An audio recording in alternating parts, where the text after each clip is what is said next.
शुरू अल्लाह का नाम लेकर जो बड़ा मेहरबान निहायत रहम वाला है। औफ, कुरान मजीद की कसम कि तुम पैगंबर हो। असल बात यह है कि इन लोगों ने ताज्जुब किया कि इन्हीं में से एक खबरदार करने वाला इनके पास आया तो काफिर कहने लगे कि ये बात तो बड़ी अजीब है, भला जब हम मर गए और मिट्टी हो गए तो फिर जिंदा होंगे?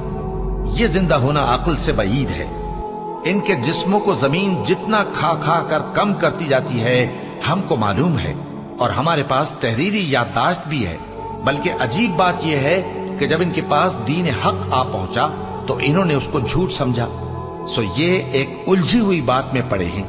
क्या इन्होंने अपने ऊपर आसमान की तरफ निगाह नहीं की कि हमने उसको कैसे बनाया और सजाया और उसमें कोई शिगाफ तक नहीं? और जमीन को देखो, इसे हमने फैलाया और इसमें पहाड़ रख दिए और इसमें हर तरह की खुशनुमा चीजें उगाई ताकि रुजू लाने वाले बंदे हिदायत और नसीहत हासिल करें। और हमने आसमान से बरकत वाला पानी उतारा और उससे बाग उगाए और खेती का अनाज और लंबे लंबे खजूर के दरख्त जिनका गाभा तह बतह होता है। ये सब कुछ बंदों को रोजी देने के लिए किया है। और इस पानी से हमने मुर्दा जमीन को जिंदा किया। बस इसी तरह क़यामत के रोज निकल पड़ना है। इनसे पहले नूह की कौम और कुएं वाले और समूद वाले लोग झुटला चुके हैं, और आद और फिरौन और लूत के भाई और बन के रहने वाले और तुब्बा की कौम, गरज हर एक ने पैगंबरों को झुटलाया तो हमारी धमकी भी पूरी होकर रही। तो क्या हम पहली बार पैदा करके थक गए? नहीं, बल्कि ये असर नौ पैदा करने के बारे में शक में पड़े हुए हैं। और हम ही ने इंसान को पैदा किया है और जो ख्यालात उसके दिल में गुजरते हैं हम उनको जानते हैं, और हम तो रगे जान से भी ज्यादा उसके करीब हैं। जब वो कोई काम करता है तो दो लिखने वाले जो दाएं बाएं बैठे हैं लिख लेते हैं। कोई बात उसकी जबान पर नहीं आती मगर एक निगहबान उसके पास लिख लेने को तैयार रहता है। और मौत की बेहोशी हकीकत खोलने को तारी हो गई।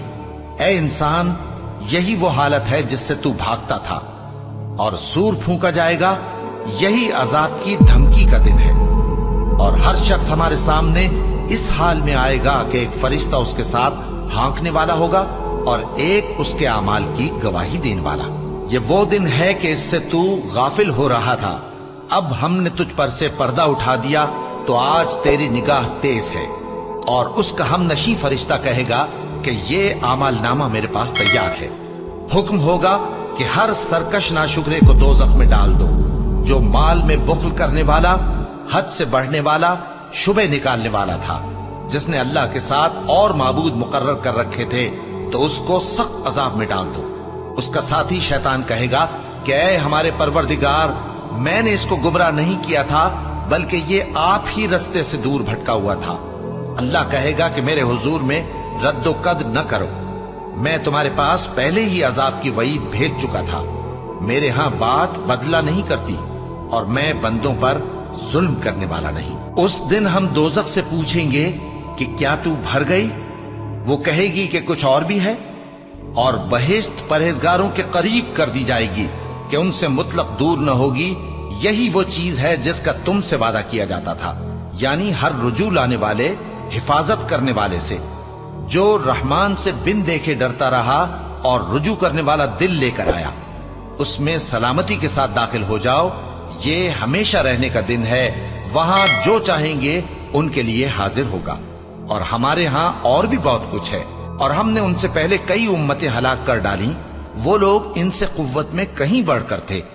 फिर वो शहरों में गश्त करने लगे, क्या कहीं भागने की जगह है? जो शख्स दिले आगाह रखता है या दिल से मुतवज्जे होकर सुनता है, उसके लिए इसमें नसीहत है। और हमने आसमानों और जमीन को और जो मखलूकात इनमें है सबको 6 दिन में बना दिया, और हमको जरा भी थकन नहीं हुई।